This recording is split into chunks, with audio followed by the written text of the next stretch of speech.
La muralla y los libros. Leí días pasados que el hombre que ordenó la edificación de la casi infinita muralla china fue aquel primer emperador, Shi Huangdi, que asimismo dispuso que se quemaran todos los libros anteriores a él, que las dos vastas operaciones, las 500 a 600 leguas de piedra opuestas a los bárbaros, la rigurosa abolición de la historia, es decir, del pasado, procedieran de una persona y fueran de algún modo sus atributos, inexplicablemente me satisfizo y a la vez me inquietó. Indagar las razones de esa emoción es el fin de esta nota. Históricamente no hay misterio en las dos medidas. Contemporáneo a las guerras de Aníbal, Shi Huangdi, rey de Qin, redujo a su poder los 6 reinos y borró el sistema feudal. Erigió la muralla porque las murallas eran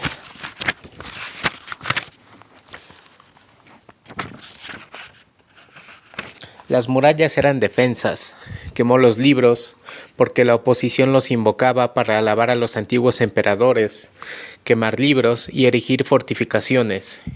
Es tarea común de los príncipes. Lo único singular en Shi Huangdi fue la escalada en que obró.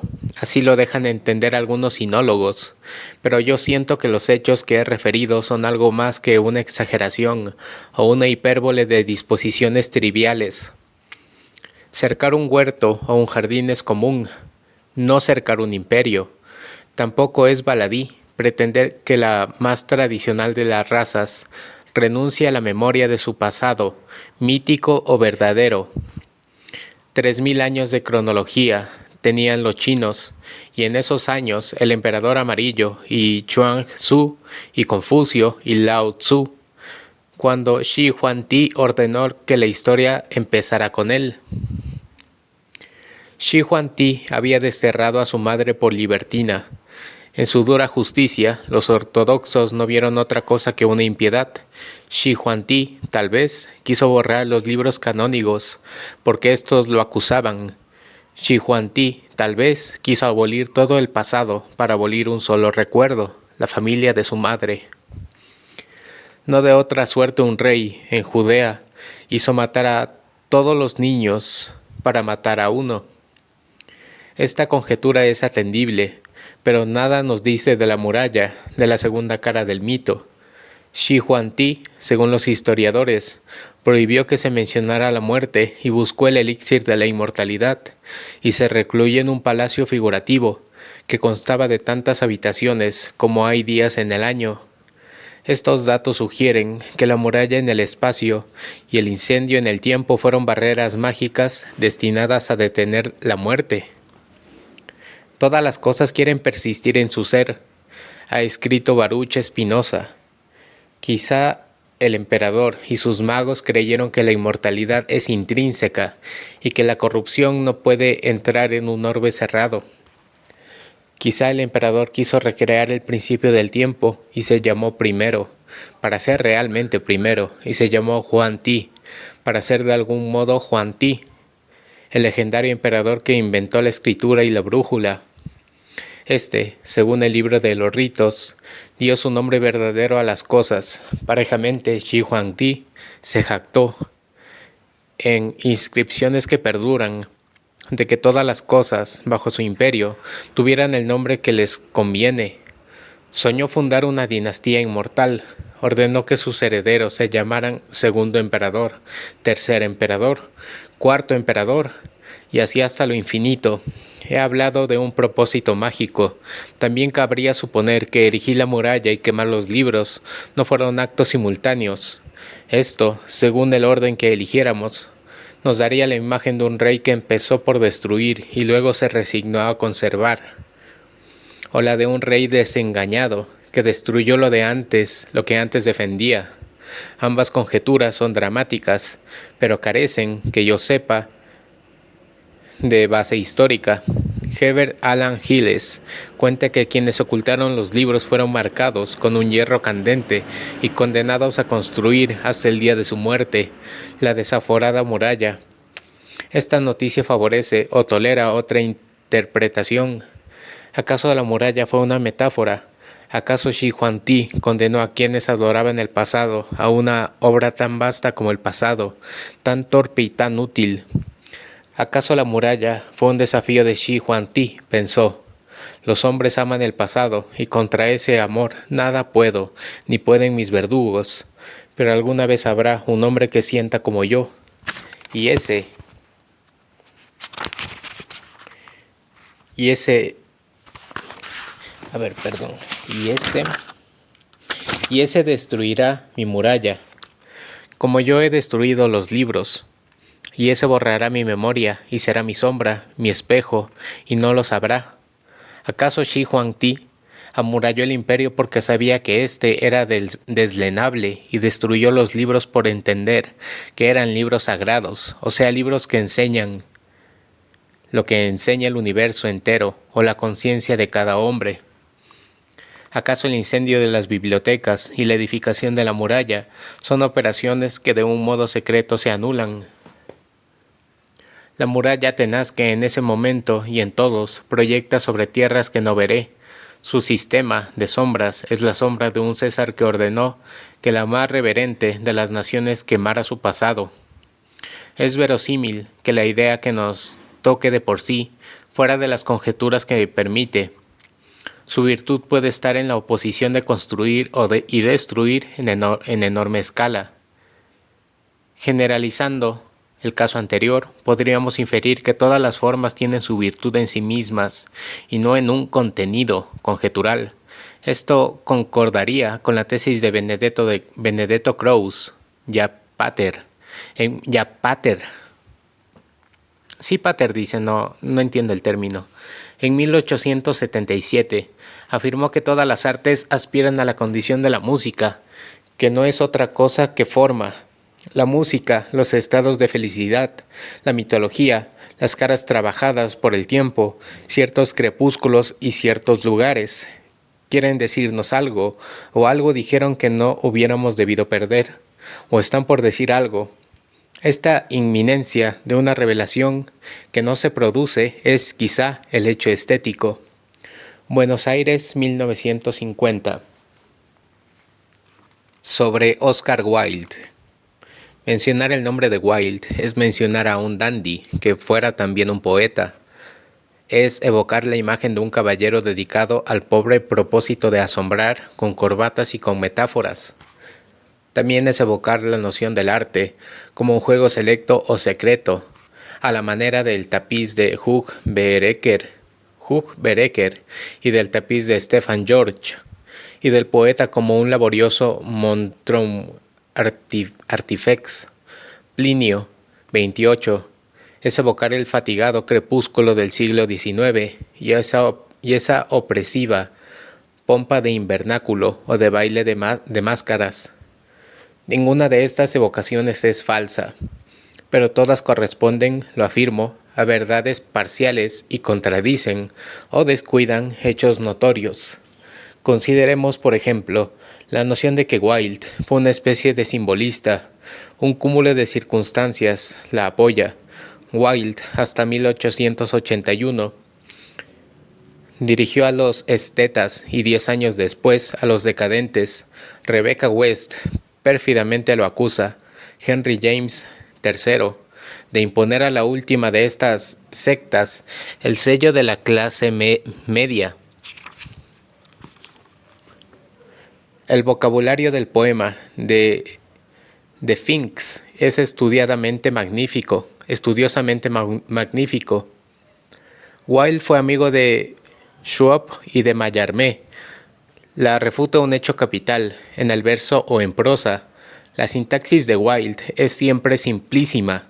De los muchos escritores británicos, ninguno es tan accesible a los extranjeros.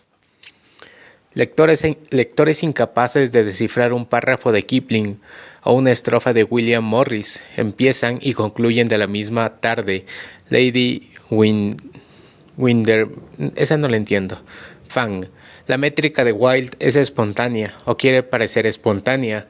Su obra no encierra un solo verso experimental, como este duro y sabio alejandrino de Lionel Johnson, Along with Christ, Desolate Else, Left Be Mackined.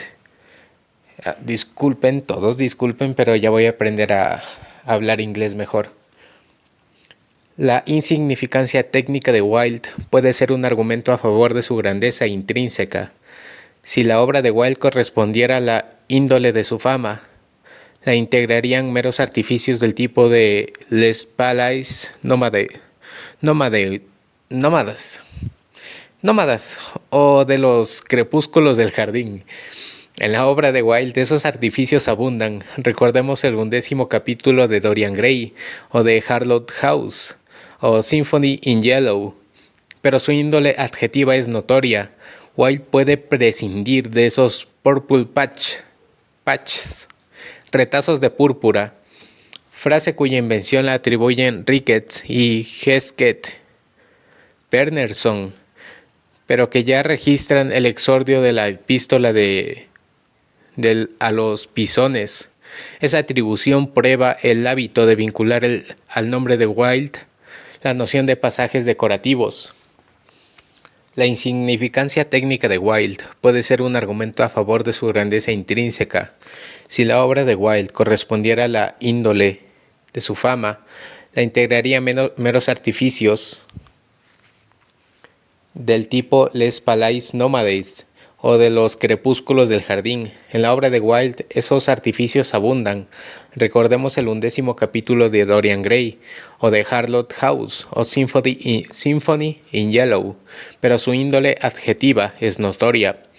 Wilde puede prescindir de esos purple patch, retazos de púrpura, frase cuya invención le atribuyen Ricketts y Hesketh Wernersson, pero que ya registra el exordio de la epístola a los pisones. Esta atribución prueba el hábito de vincular el nombre de Wilde la noción de pasajes decorativos. Leyendo y releyendo a lo largo de los años a Wilde, noto un hecho que sus panegeristas no parecen haber sospechado siquiera. El hecho comprobable y elemental de que Wilde casi siempre tiene razón. The Soul of the Man Under Socialism no solo es elocuente, también es justo. Las notas misceláneas que prodigó en la Pall Mall Gazette y en la Speaker abundan perspicuas observaciones que exceden las mejores posibilidades de Leslie Stephen o de Saintbury. Wilde ha sido acusado de ejercer una suerte de arte combinatorio a lo Raimundo Lulio. Ello es aplicable tal vez a algunas de sus bromas. Uno de esos rostros británicos que vimos una vez siempre se olvidan, pero no al dictamen de que la música nos revela un pasado desconocido y acaso real. The Critic as Artist, o aquel de que todos los hombres matan la cosa que aman, The Ballad of the Reading Owl, o aquel otro de que arrepentirse de un acto es modificar el pasado, De Profundis, o aquel no indigno de Leon Bloy y de Swedenborg, de que no hay hombre que no sea, en cada momento, lo que ha sido y lo que será. No transcribo estas líneas para veneración del lector, las alego como indicio de una mentalidad muy diversa de la que, en general, se atribuye a Wilde. Si no me engaño, fue mucho más que un moreas irlandés. Fue un hombre del siglo XVIII, que alguna vez condescendió a los juegos del simbolismo, como Gibbon, como Johnson, como Voltaire. Fue un ingenioso que tenía razón además. Fue para de una vez decir palabras fatales clásico en suma. Dio al siglo lo que el siglo exigía. Comedias. Comedias para los más y arabescos verbales para los menos. Y ejecutó esas cosas disímiles con una suerte de negligente felicidad. Lo ha perjudicado a la perfección. Su obra es tan armoniosa que puede parecer inevitable y aún baladí. Nos cuesta imaginar el universo sin epigramas de Wilde. Esa dificultad no los hace menos plausibles. Una observación lateral. El nombre de Oscar Wilde está vinculado a las ciudades de la llanura, su gloria a la condena y a la cárcel. Sin embargo, esto lo ha sentido muy bien Hesketh Persson. En cambio, la valerosa obra de Chesterton, prototipo de la sanidad física y moral, siempre está a punto de convertirse en una pesadilla, la acecha en lo diabólico y el horror. Puede asumir en la página más inocua las formas del espanto. Chesterton es un hombre que quiere recuperar la niñez. Wilde, un hombre que guarda, pese a los hábitos del mal y de la desdicha, una invulnerable inocencia. Como Chesterton, como Lang, como Boswell, Wilde es de aquellos venturosos que pueden prescindir de la aprobación de la crítica y aún, a veces, de la aprobación del lector, pues el agrado que nos proporciona su trato es irresistible y constante. Sobre Chesterton. Edgar Allan Poe, yo le digo Poe, escribió cuentos de puro horror fantástico o de pura cosa bizarra. Edgar Allan Poe fue inventor del cuento policial. Ello no es menos indudable que el hecho de que no combinó los dos géneros. No impuso el caballero Auguste Dupin la tarea de fijar el antiguo crimen del hombre, de las multitudes, o de explicar el simulacro que fulminó en la cámara negra y escarlata al enmascarado príncipe Próspero. En cambio, Chesterton prodigó una pasión y felicidad a manera tortuosa. Cada una de las piezas de la saga del padre Brown presenta un misterio, propone explicaciones de tipo demoníaco o mágico y la reemplaza, al fin, con otras que son de este mundo. La maestría no agota la virtud de esas breves ficciones. En ellas creo percibir una cifra de la historia de Chesterton.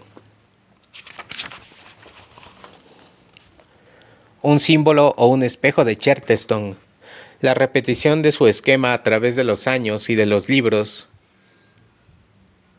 parece confirmar de que trata de una forma esencial, no de un artificio retórico. Estos apuntes quieren interpretar esa forma. Antes conviene reconsiderar unos hechos de excesiva notoriedad.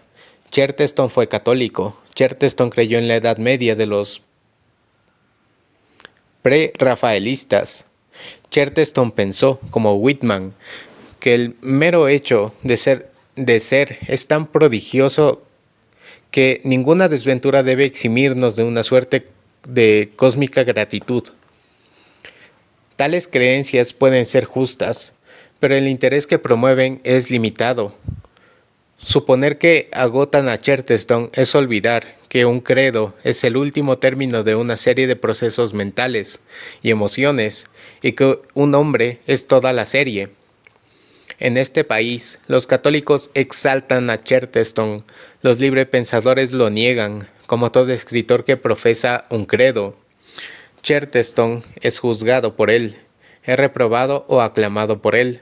Su caso es parecido al de Kipling, a quien siempre lo juzgan en función del Imperio Británico. Poe y Baudelaire se propusieron como el atormentado Urisen de Blake, la creación de un mundo de espanto. Es natural que su obra sea pródiga de formas del horror. Chesterton, me parece, no hubiera tolerado la imputación de ser un tejedor de pesadillas, un monstruo, pero invenciblemente suele incurrir en atisbos atroces. Pregunta si acaso un hombre tiene 3 ojos o un pájaro 3 alas. Habla, contra los paréntesis, pero de un muerto que descubre en el paraíso que los espíritus de los coros angélicos tienen sin fin su misma cara. Habla de una cárcel de espejos, habla de un laberinto sin centro, habla de un hombre devorado por autómatas de metal, Habla de un árbol que devora a los pájaros y que un lugar de hojas da plumas. Imagina que en los confines orientales del mundo, ¿acaso existe un árbol que ya es más y menos que un árbol? Y en los occidentales algo, una torre cuya sola arquitectura es malvada, define lo cercano por lo lejano, y aun por lo atroz, si habla de de sus ojos, los llama con palabras de Ezequiel 1:22, un terrible cristal. Si de la noche perfecciona su antiguo horror, Apocalipsis 4:6, y la llama un monstruo hecho de ojos. No menos ilustrativa es la narrativa How I Found the Superman. Chesterton habla con los padres del superhombre, interrogado sobre la hermosura del hijo, que no sale de un cuarto oscuro. Estos le recuerdan que el superhombre crea su propio canon y debe ser medido por él. En ese plano es más bello que Apolo. Increíble. Después admiten que no es fácil estrecharle la mano. Usted comprende, la estructura es muy otra. Después son incapaces de precisar si tiene pelo o plumas. Una corriente de aire lo mata y unos hombres retiran un ataúd que no es de forma humana. Chesterton refiere, en tono de burla, esa fantasía teralógica. Tales ejemplos, que sería fácil multiplicar, comprueban que Chesterton se defendió de ser Edgar Allan Poe o Frank Kafka, pero que algo en el barro de su yo propendía a la pesadilla, algo secreto, y ciego y central. No en vano dedicó sus primeras obras a la justificación de dos grandes artífices góticos, Browning y Dickens. No en vano repitió que el mejor libro salido de Alemania era el de los cuentos de Grimm. Denigró a Ibsen y defendió, acaso indefendiblemente, a Rostand. Pero los trolls y el fundidor de Peer Gynt eran de la madera de sus sueños. The stuff his dreams were made on. Esa discordia, esa precaria sujetación de una voluntad demoníaca, difieren la naturaleza de Chesterton. Emblemas de esa guerra son para mí las aventuras del padre Brown, cada una de las cuales quiere explicar, mediante la sola razón, un hecho inexplicable. Por eso dije, en el párrafo inicial de esta nota, que esas ficciones eran cifras de la historia de Chesterton, símbolos y espejos de Chesterton. Eso es todo, salvo que la razón a la que Chesterton supeditó sus imaginaciones no eran precisamente la razón, sino la fe católica, o sea, un conjunto de imaginaciones hebreas suspendidas a Platón y a Aristóteles. Recuerda dos parábolas que se oponen. La primera consta en el primer tomo de las obras de Kafka. Es la historia del hombre que pide ser admitido a la ley. El guardián de la primera puerta dice que adentro hay muchas otras y que no hay sala que no esté custodiada por un guardián, cada uno más fuerte que el anterior. El hombre se sienta a esperar. Pasan los días y los años, y el hombre muere. En las agonías pregunta, ¿será posible que en los años ¿será posible que en los años que espere nadie haya querido estar sino yo? El guardián le responde, nadie ha querido entrar porque a ti solo estaba destinada esta puerta. Ahora voy a cerrarla. Kafka comenta esta parábola complicándola aún más. En el 9º capítulo de El proceso, la obra parábola está en el de Pilgrim Progress de Bunyan. La gente mira codiciosa un castillo que custodia muchos guerreros. En la puerta hay un guardián con un libro para escribir el nombre de aquel que sea digno de entrar. Un hombre intrépido se alega a ese guardián y le dice, anote mi nombre, señor. Luego saca la espada y se arroja sobre los guerreros y recibe y devuelve heridas sangrientas hasta abrirse camino entre el fragor y entrar en el castillo. Chesterton dedicó su vida a escribir la segunda de las parábolas, pero algo en él propendió siempre a escribir la primera. El espejo de los enigmas. El pensamiento de que la Sagrada Escritura tiene, además de su valor literal, un valor simbólico, no es irracional y es antiguo. Está en Filón de Alejandría, en los cabalistas, en Swedenborg. Como los hechos referidos por la Escritura son verdaderos, Dios es la verdad no puede mentir, etc., debemos admitir que los hombres, al ejecutarlos, representaron ciegamente un drama secreto, determinando y premeditado por Dios. De ahí pensar que la historia del universo, y en ella nuestras vidas, y el más tenue detalle de nuestras vidas, tiene un valor inconjeturable, simbólico. No hay un trecho infinito, muchos deben haberlo recorrido. Nadie tan asombrosamente como León Bloy en los fragmentos psicológicos de Novalis y en aquel tomo de la autobiografía de Machen que se llama The London Adventure. Hay una hipótesis afín, la de que el mundo externo, las formas, las temperaturas, la luna, es un lenguaje que hemos olvidado los hombres o que deletreamos apenas. También declara que de Kinsey hasta los sonidos irracionales del globo deben ser otras tantas álgebras y lenguajes que de algún modo tienen sus llaves correspondientes, su severa gramática y su sintaxis. Y así las mínimas cosas del universo pueden ser espejos secretos de las mayores. Un versículo de San Pablo, 1 Corintios 13:12, inspiró a León Bloy. Al presente no vemos a Dios, sino como en un espejo y bajo imágenes oscuras, pero entonces le veremos cara a cara. Yo no le conozco ahora, sino imperfectamente, mas entonces le conoceré con una visión clara, a la manera que soy yo conocido. 44 voces hacen el oficio de 22. Imposible ser más palabrero y más lánguido. Cipriano de Valera es más fiel. Ahora vemos por espejo en oscuridad, mas entonces veremos cara a cara. Ahora conozco en parte, mas entonces conoceré como soy conocido. Torres Amat opina que el versículo se refiere a nuestra visión de la divinidad. Cipriano de Valera y León Bloy a nuestra visión general. Que yo sepa, Bloy no imprimió a su conjetura una forma definitiva. A lo largo de su obra fragmentaria, en la que abundan como nadie lo ignora, la quejumbre y la afrenta, hay versiones o facetas distintas.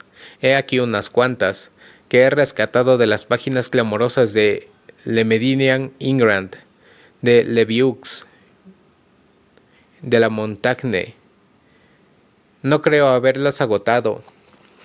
Espero que algún especialista en León Bloy,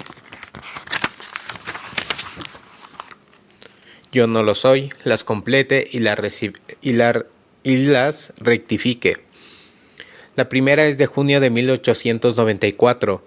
La traduzco así: la sentencia de San Pablo, videmus nunc, pero espere. No sé qué idioma es, así que no lo leo.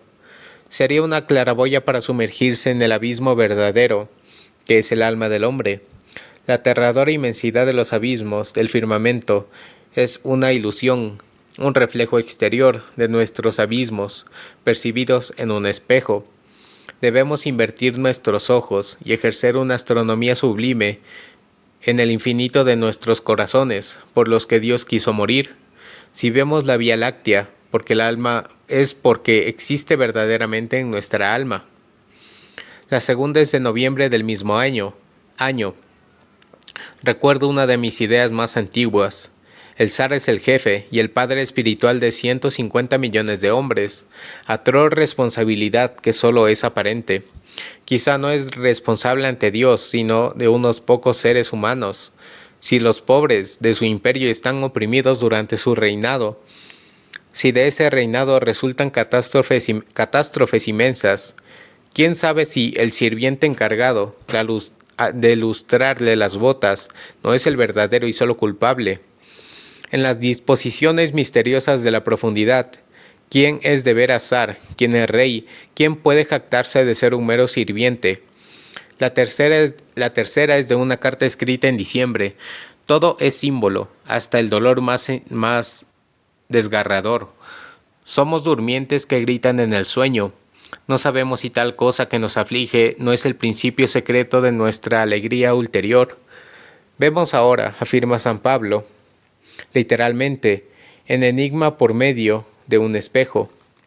No veremos de otro modo hasta el advenimiento de aquel que está todo en llamas y que debe enseñarnos todas las cosas. La cuarta es de mayo de 1904. Dice San Pablo, veremos todas las cosas al revés. Cuando creemos dar, recibimos, etc. Entonces me dice una querida alma angustiada, nosotros estamos en el cielo y Dios sufre en la tierra. La quinta es de mayo de 1908. Aterradora idea de Juana acerca del texto per speculum. Speculum, los goces de este mundo, serían los tormentos del infierno, vistos al revés, en un espejo. La sexta es de 1912. En cada una de las páginas de El Am de Napoleón, libro cuyo propósito es descifrar el símbolo de Napoleón, considerado como precursor de otro héroe, hombre y simbólico también, que está oculto en cada hombre, está en la tierra para simbolizar algo que ignora, y para realizar una partícula o una montaña, de los materiales invisibles que servían para edificar la ciudad de Dios. Otro, no hay en la tierra un ser humano capaz de declarar quién es, con certidumbre. Nadie sabe qué ha venido a hacer a este mundo, a qué corresponden sus actos, sus sentimientos, sus ideas, ni cuál es su nombre verdadero, su imperecedero nombre, en el registro de la luz.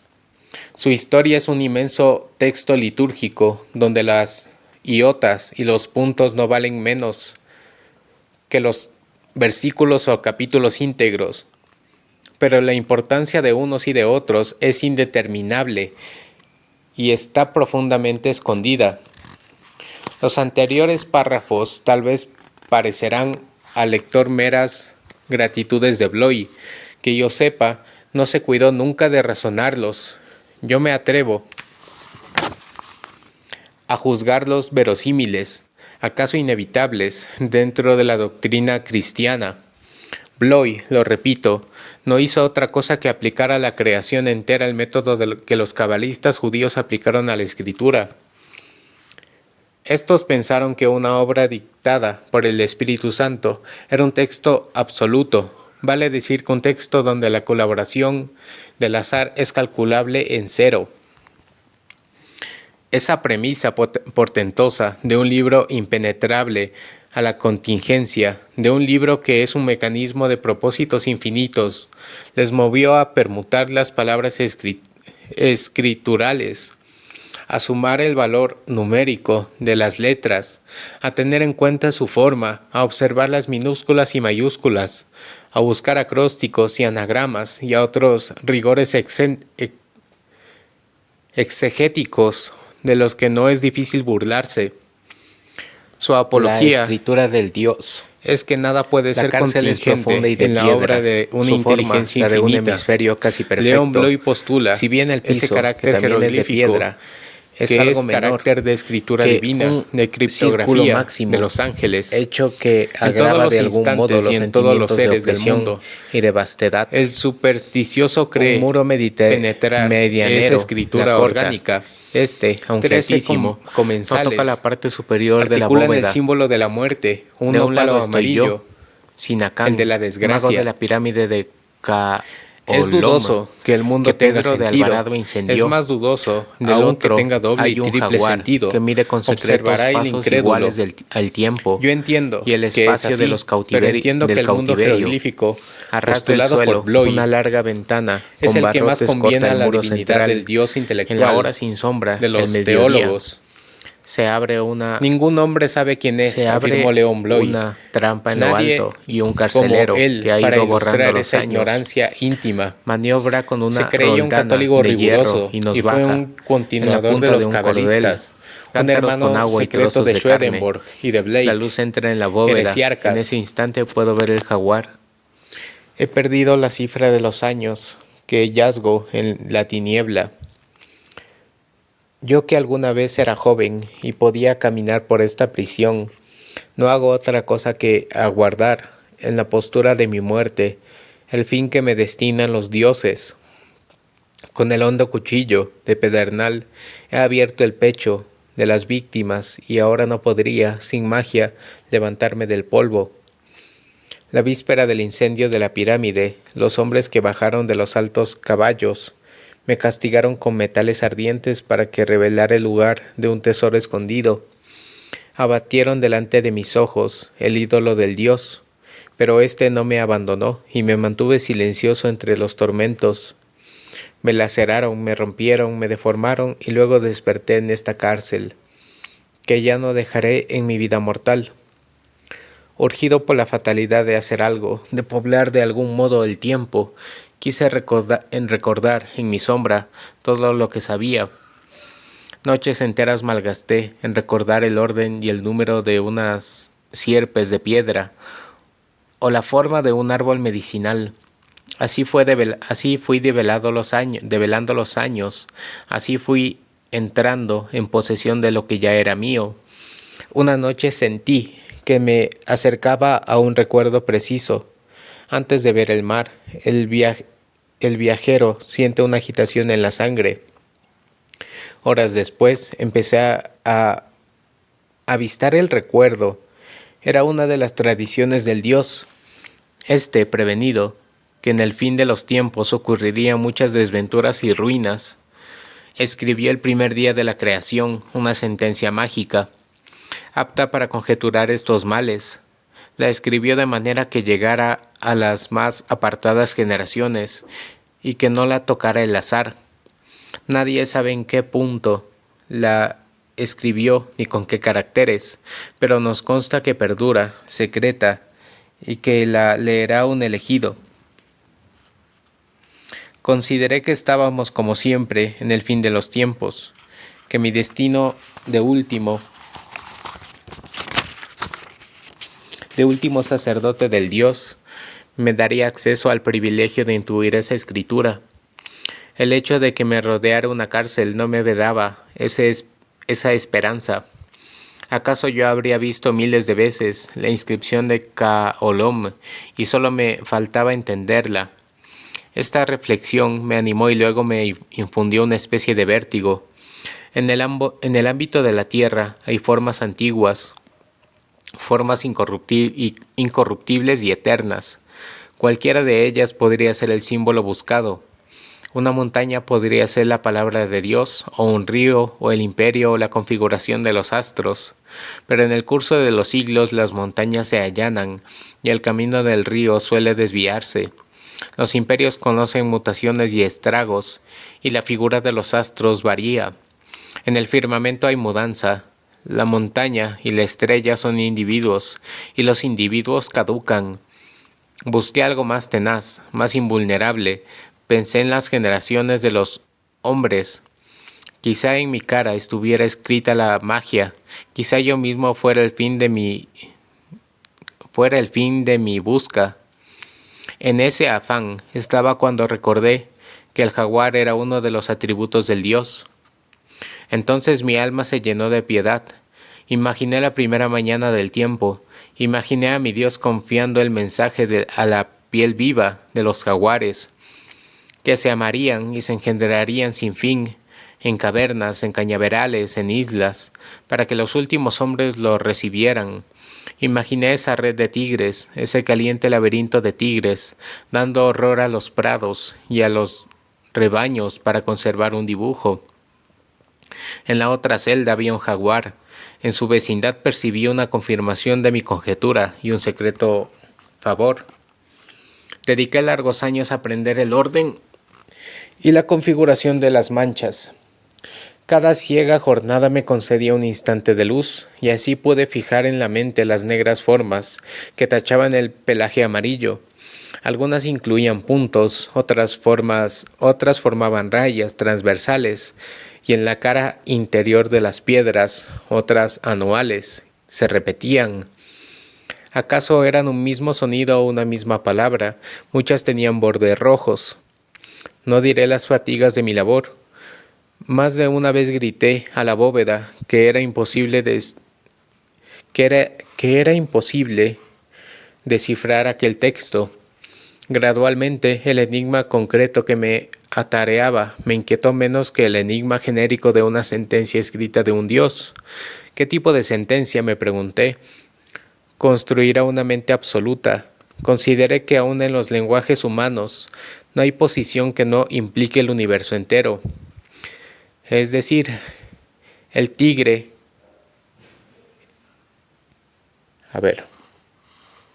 Decir el tigre es decir los tigres que lo engendraron, los ciervos y tortugas que devoró, el pasto de que se alimentaron los ciervos, la tierra que fue madre del pasto, el cielo que dio luz a la tierra. Consideré que en el lenguaje de un Dios toda palabra enunciaría esa infinita concatenación de los hechos, y no de un modo implícito, sino explícito, y no de un modo progresivo, sino inmediato. Con el tiempo, la noción de una sentencia divina parecióme pueril o blasfematoria. Un Dios, reflexioné, solo debe decir una palabra, y en esa palabra la plenitud. Ninguna voz articulada por él puede ser inferior al universo o menos que la suma del tiempo. Sombras o simulacros de esa voz que equivale a un lenguaje, y a cuantos pueden comprender un lenguaje son las ambiciosas y pobres voces humanas. Todo mundo universo. Perdón. Todo mundo universo. Perdón, me hizo reír. Un día o una noche, entre mis días y mis noches, ¿qué diferencia cabe? Soñé que el piso de la cárcel había un grano de arena. Ay, perdóname. Volví a dormir indiferente. Soñé que despertaba y que había 2 granos de arena. Volví a dormir. Soñé que los granos de arena eran 3. Fueron así multiplicándose hasta colmar la cárcel. Y yo moría bajo ese hemisferio de arena. Comprendí que estaba soñando. Con un vasto esfuerzo me desperté. Al despertar fue inútil. La innumerable arena me sofocaba. Alguien me dijo: no has despertado a la vigilia, sino a un sueño anterior. Este sueño está dentro de otro y así hasta lo infinito, que es el número de los granos de arena. El camino que habrás de desandar es interminable y morirás antes de haber despertado realmente. Me sentí perdido. La arena me rompía la boca, pero grité: ni una arena soñada puede matarme, ni hay sueños que estén dentro de sueños. Un resplandor me despertó. En la tiniebla superior se cernía un círculo de luz. Vi la cara y las manos del carcelero, la rodaja, el corcel, la carne y los cántaros. Un hombre se confunde, gradualmente, con la forma de su destino. Un hombre es, a la larga, sus circunstancias. Buena frase. Va de nuevo. Un hombre se confunde gradualmente con la forma de su destino. Un hombre es, a la larga, sus circunstancias. Más que un descifrador o un vengador, más que un sacerdote del Dios, yo era un encarcelado. Del incansable laberinto de sueños yo regresé, como a mi casa de tigre, como a mi casa, a la dura prisión. Bendije su humedad,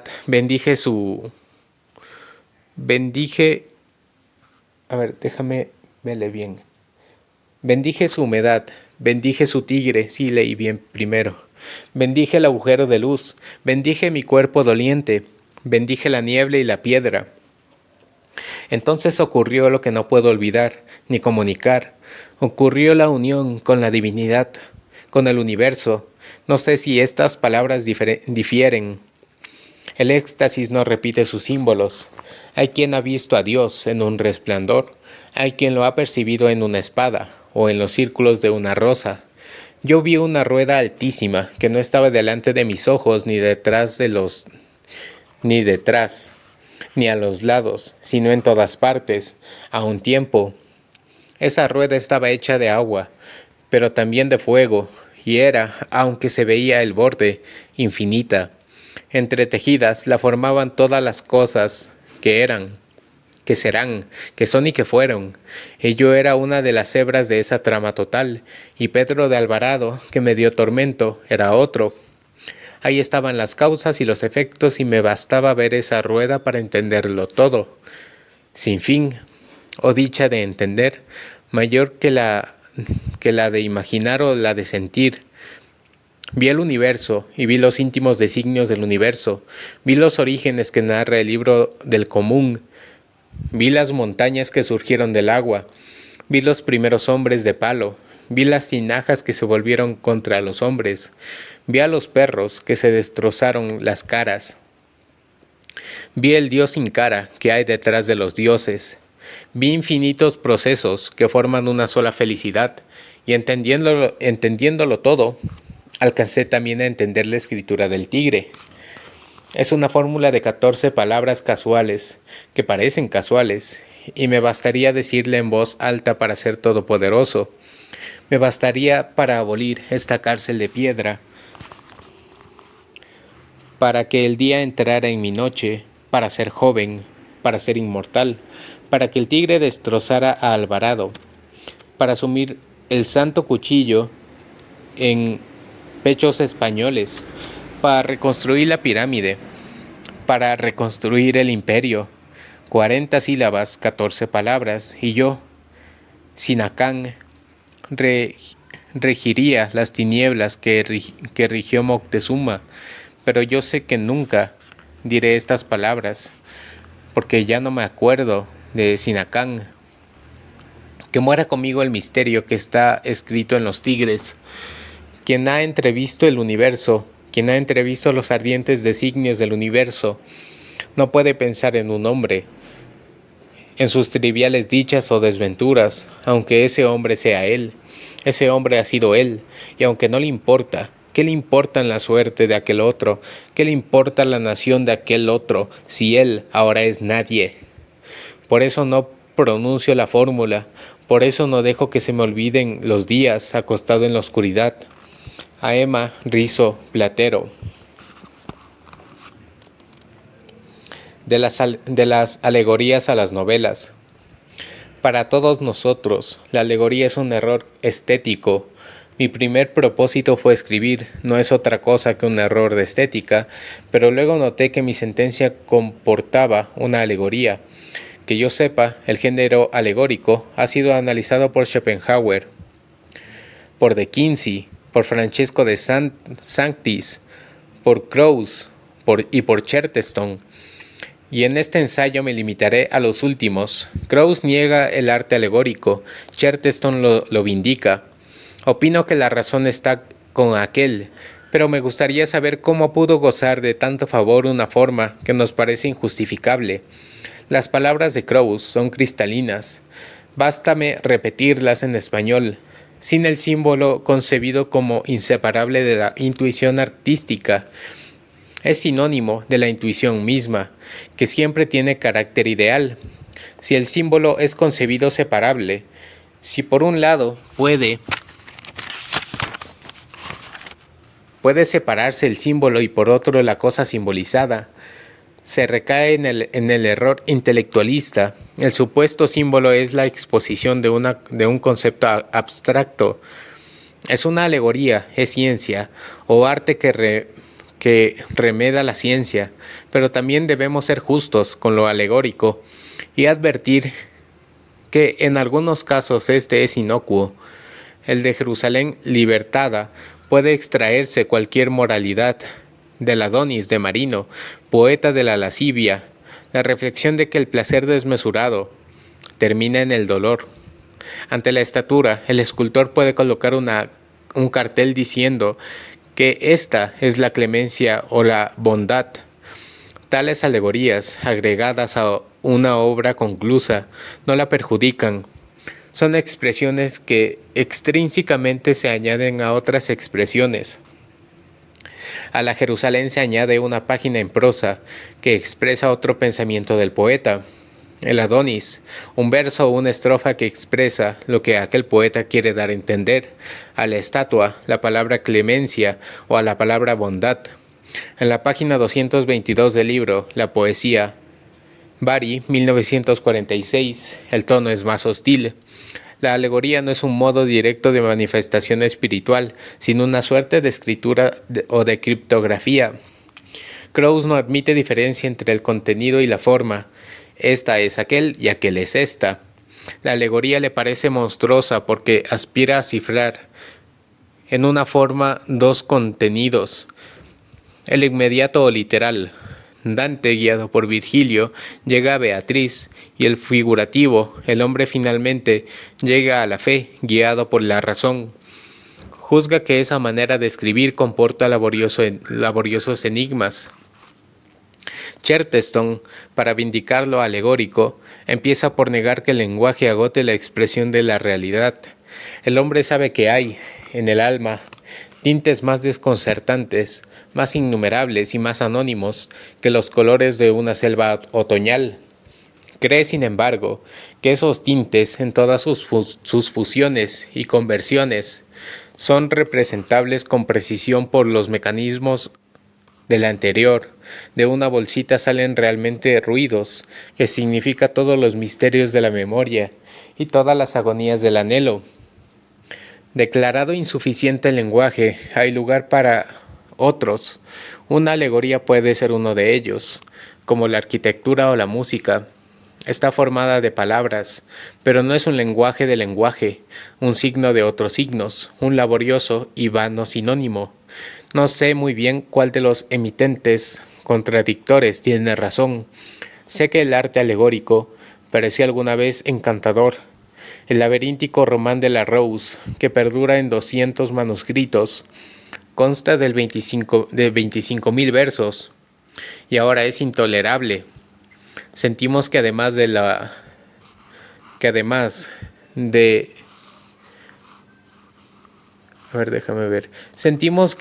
intolerable es estúpido y frívolo. Ni Dante, que figuró que la historia de su pasión de la vida nueva, ni el romano Boecio, redactando en la torre de Pavía, a la sombra de la espada de su verdugo, el de consolidación creo que dice, hubiera entendido ese sentimiento. ¿Cómo explicar esa discordia sin recurrir a una petición de principio y sobre gustos que cambian? Observa Coleridge que todos los hombres nacen aristotélicos o platónicos. Los últimos intuyen que las ideas son realidades. Los primeros que son generalizaciones. Para estos, el lenguaje no es otra cosa que un sistema de símbolos arbitrarios. Para aquel, es el mapa del universo. El platónico sabe que el universo es de algún modo un cosmos, un orden. Ese orden para el aristotélico puede ser un error o una ficción de nuestro conocimiento parcial. A través de las latitudes y de las épocas, los dos antagonistas inmortales cambian de dialecto y de nombre. Uno es Parménides, Platón, Spinoza, Kant, Francis Bradley, y el otro, Heráclito, Aristóteles, Locke, Hume, William James. En las arduas escuelas de la Edad Media, todos invocan a Aristóteles, maestro de la humana razón. Pero los nominalistas son Aristóteles, los realistas Platón. George Henry Lewes ha opinado que el único deber medieval que tiene algún valor filosófico es el de nominalismo y realismo. El juicio es temerario, pero destaca la importancia de esa controversia tenaz que una sentencia de Porfirio, vertida y comentada por Boecio, provocó a principios del siglo IX, que Anselmo y Roselino mantuvieron en fines del siglo XI y que Guillermo de Ockham reanimó en el siglo 14. Como es de suponer, tantos años multiplicaron hacia lo infinito las posiciones intermedias y los distingos. Cabe, sin embargo, afirmar que para el realismo lo primordial eran los universales. Platón diría las ideas, las formas, nosotros, los conceptos abstractos. El pasaje de alegoría a novela, de especies a individuos, de realismo y nominalismo, requirió algunos siglos, pero me atrevo a sugerir una fecha ideal, aquel día de 1382, en que Geoffrey Chaucer, que tal vez no se creía nominalista, quiso traducir el lenguaje, el verso de Boccaccio, y con hierros ocultos las traiciones, y lo repitió de este modo: el que sonríe con el cuchillo bajo la capa. El original está en el 7º libro de la Teseida, la versión inglesa en el King's Tale, Buenos Aires, 1949.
Las Keningrar.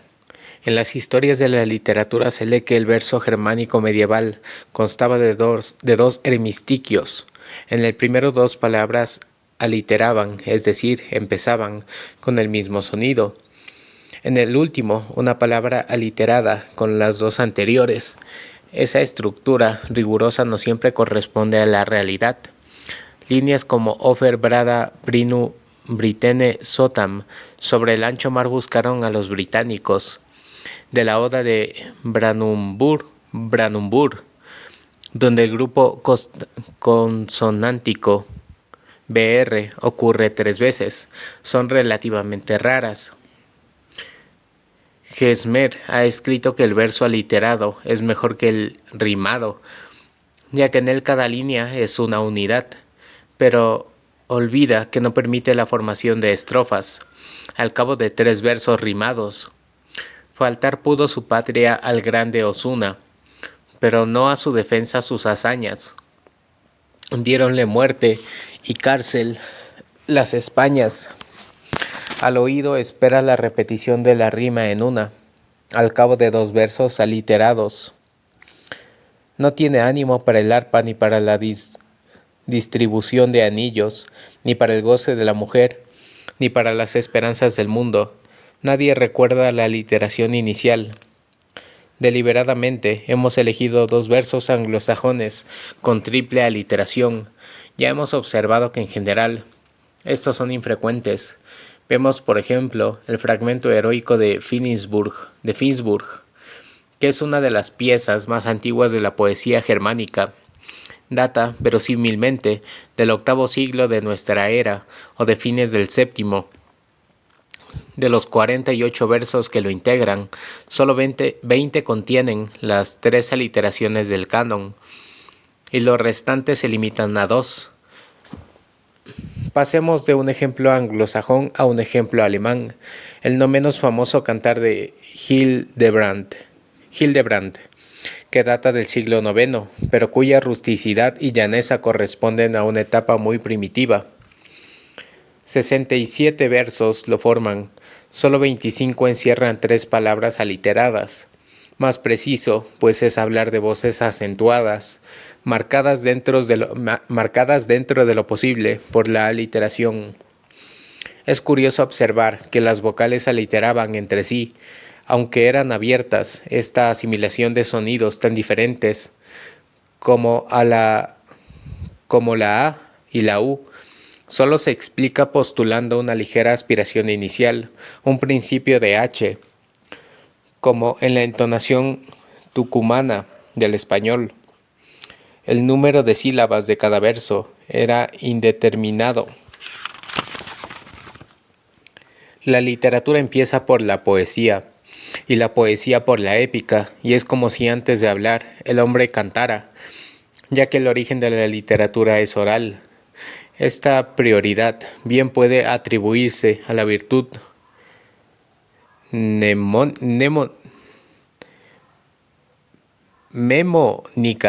a la virtud memómica. No sé qué es esa palabra en realidad. Memónica del verso.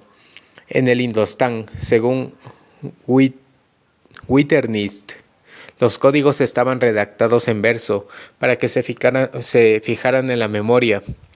Asimismo, cabe pensar que el verso es un modelo que basta repetir.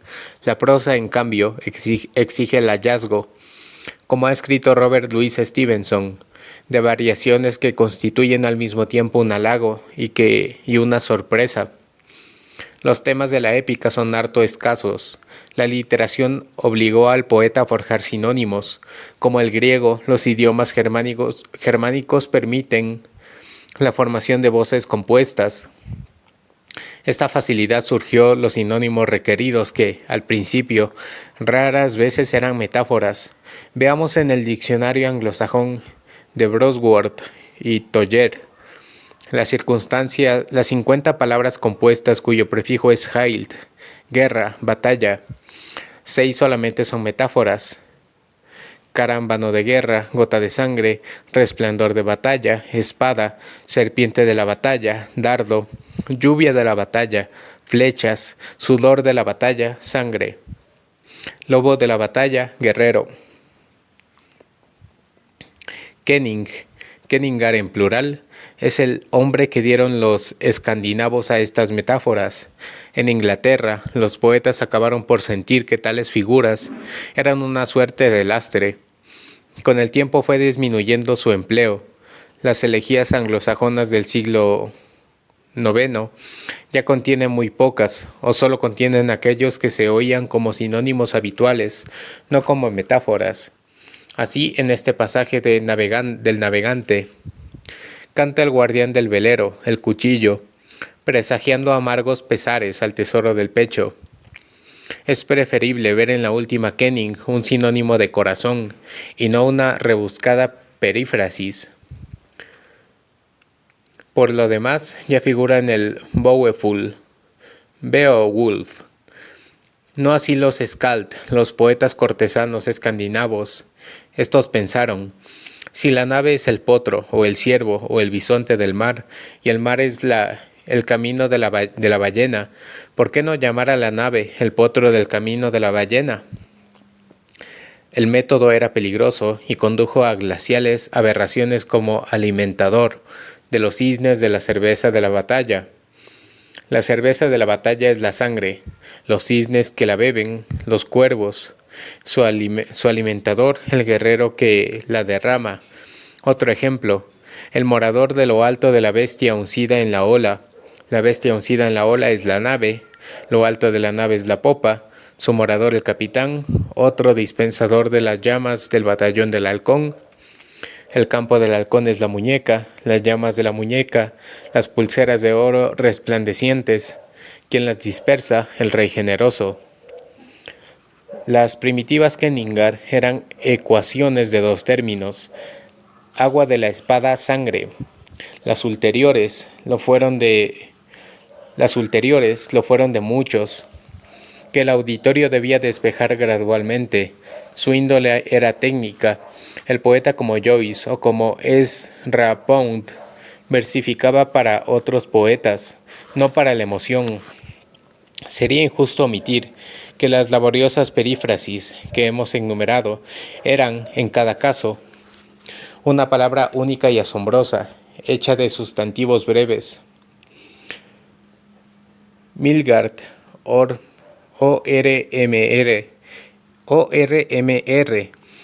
es menos pesado que la serpiente del recinto del centro, la serpiente que rodea la tierra. Descifremos ahora algunas estrofas en que abundan los Kenningar, esta de la saga de Jarl. El aniquilador de la prole de los gigantes quebró al fuerte bisonte de la pradera de la gaviota. Así los dioses, mientras el guardián de la campana se lamentaba, destrozaron el halcón de la ribera. De poco le valió el rey de los griegos al caballo que corre por los arrecifes. El aniquilador de la prole de los gigantes es el dios Thor, cuyo nombre perdura en el día jueves. El guardián de la campana es un ministro de la Iglesia de Roma. El rey de los griegos es Jesucristo, por la vaga razón de que ese es uno de los títulos del emperador de Constantinopla y de que Jesucristo no es menos. El bisonte del prado de la gaviota, el halcón de la ribera y el caballo que corre por arrecifes no son tres animales anómalos, sino una sola nave maltrecha. De esas penosas ecuaciones sintácticas, la primera es de segundo grado, puesto que la pradera de la gaviota ya es un nombre del mar. Desatados esos nudos parciales, dejo al lector la clarificación total de las líneas. Un poco decente, por cierto. El germanista Nietner venera lo humano contradictorio de esas figuras y las propone al interés de nuestra moderna poesía, ansiosa de valores de realidad. Otro ejemplo, unos versos de Egil Skallagrimson, que militó en la batalla de Brunanburh y celebró esa victoria de los sajones en una oda que encierra una elegía a la memoria de su hermano menor que cayó junto a él. Los teñidores de los dientes del lobo prodigaron la carne del cisne rojo. El halcón del rocío de la espada se alimentó con héroes en la llanura. Serpientes de la luna de los piratas cumplieron la voluntad de los hierros. Versos como el tercero y el quinto deparan, creo, una satisfacción inmediata. Lo que procuran transmitir es diferente, lo que sugieren nulo. No invitan a soñar, no provocan imágenes o pasiones, no son un punto de partida, son términos. El agrado, el suficiente y mínimo agrado, está en su variedad, en el heterogéneo contacto de sus palabras. No es imposible que así lo comprendieran los inventores y que su carácter de símbolos fueran un mero soborno a la razón. Los hierros son las divinidades, la luna de los piratas el escudo, su serpiente la lanza, rocío de ratas el escudo, rocío de la espada la sangre, su halcón el cuervo, cisne rojo, todo pájaro ensangrentado, carne del cisne rojo, los muertos, los teñidores de los dientes del lobo, los victoriosos. La reflexión repudia esas conversiones. Luna de los piratas no es la expresión más necesaria que permite el escudo, pero es un hecho estético reducir cada metáfora a una palabra. No es despejar incógnitas, es anular del todo el poema. Baltasar Gracián y Morales de la Sociedad de Jesús tienen en su contra unas trabajosas perífrasis acerca del estío o la aurora. El mecanismo parecido a las de Kenningar. En vez de proponerlas directamente, les fue justificando y coordinando con recelo culpable. He aquí el producto melancólico de ese afán. Después de que en el celeste anfiteatro, el jinete del día, sobre Flegetonte toreó valiente al luminoso toro, vibrando por rejones rayos de oro, aplaudiendo sus suertes, el hermoso espectáculo de estrellas, turba de damas bellas que a gozar de su talle, alegre mora, encina los balcones de la aurora, después que en singular metamorfosis, con talones de pluma y con cresta de fuego, a la gran multitud de astros lucientes, gallinas de los campos celestiales, presidió Gallo el boquirrubio Febo, entre los pollos del tindario huevo, pues la gran Leda por traición divina, si empolló Cloeca concibió gallina. El frenesí gallináceo taurino del reverendo padre no es el mayor pecado de su rapsodia. Peor es el aparato lógico, la aposición de cada nombre de su metáfora atroz, la vindicación imposible de los dislates. El pasaje de Egil Skallgrímson es un enigma, o siquiera un problema. El de inverosímil español, una confusión. Lo admirable es que Gracián fuera un buen prosista, un escritor a veces capaz de artificios hábiles. Pruébelo el desarrollo de esta sentencia, que es de su pluma. Pequeño cuerpo encierra espíritu gigante, breve panegírico de Plinio se mide con la eternidad. Predominan el carácter funcional en las Keningrar. Definen los objetos por su figura menos que por su empleo. Suelen animar lo que tocan, sin perjuicio de invertir el procedimiento cuando su tema es vivo. Así llaman lobo de las heridas a la espada, dragón de cadáveres a la lanza y el árbol de la espada al guerrero. Fueron y están suficientemente perdidas, hecho que me ha instigado a recordar esas hoy olvidadas flores verbales. En el libro tercero de la retórica, Aristóteles afirmó que toda metáfora surge de la intuición de una analogía entre cosas disímiles. Middleton Murray exige que la analogía sea real y que hasta entonces no haya sido observada. Sospechó que la última condición es innecesaria. Un epigrama de la antología griega declara: quisiera ser la noche para mirarte con millares de ojos. Chesterton define la noche como un monstruo hecho de ojos. Ambos ejemplos equiparan ojos y estrellas, pero el primero expresa la ansiedad, la ternura y la exaltación, y el segundo el terror. Nuestra imaginación acepta las dos. Las Keningrar, en cambio, son o parecen resultados de un proceso mental que busca semejanzas fortuitas. No corresponden a ninguna emoción, proceden de un laborioso juego combinatorio, no de una brusca percepción de afinidades íntimas. La mera lógica puede justificarlas, no el sentimiento. Un ejemplo final, tomado de Beowulf, es la palabra Bonhaus, casa de los huesos,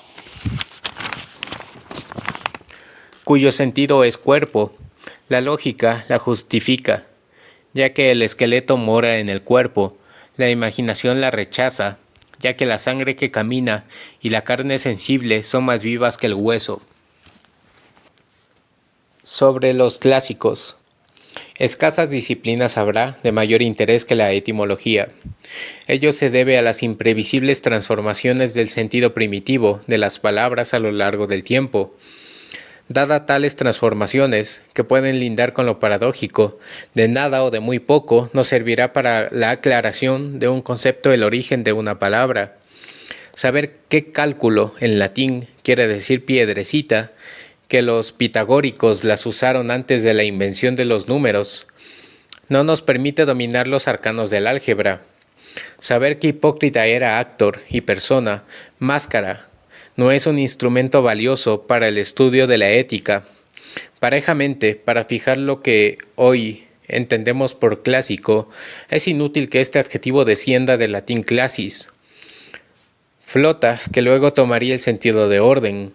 Recordemos, de paso, la información análoga de Ship Shape, que es ahora un libro clásico. Tengo al alcance de la mano las definiciones de Eliot, de Arnold, de Sainte-Beuve, sin duda razonables y luminosas. Me sería grato estar de acuerdo. con esos ilustres autores, pero no los consultaré. He cumplido 60 y tantos años. A mi edad, las coincidencias o novedades importan menos que lo que uno cree verdadero. Me limitaré, pues, a declarar lo que sobre este punto he pensado. Mi primer estímulo fue una historia de la literatura china, de Herbert Allen Hills. En su capítulo segundo, leí que uno de los 5 textos canónicos que Confucio editó es el libro de los cambios, o I Ching, hecho de 64 hexagramas que agotan las posibles combinaciones de 6 líneas partidas o enteras. Uno de los esquemas, por ejemplo, consta de 2 líneas enteras de una partida y de 3 enteras verticalmente dispuestas.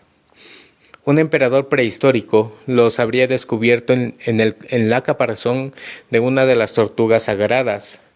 Leibniz creyó ver en los hexagramas un sistema binario de numeración, otros una filosofía enigmática, otros como Wilhelm, un instrumento para la adivinación del futuro, ya que las 64 figuras corresponden a las 64 fases de cualquier empresa o proceso.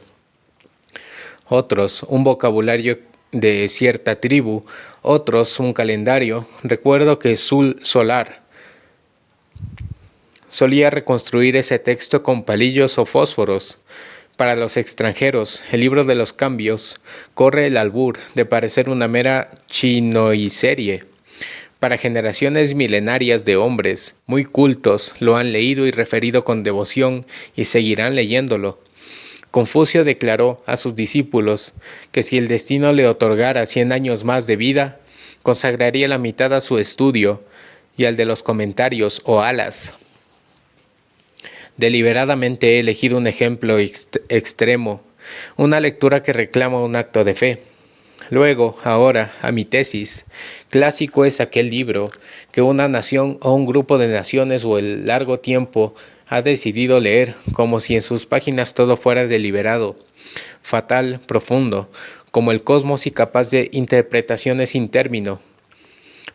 Previsiblemente, esas decisiones varían. Para los alemanes y austríacos, el Fausto es una obra genial.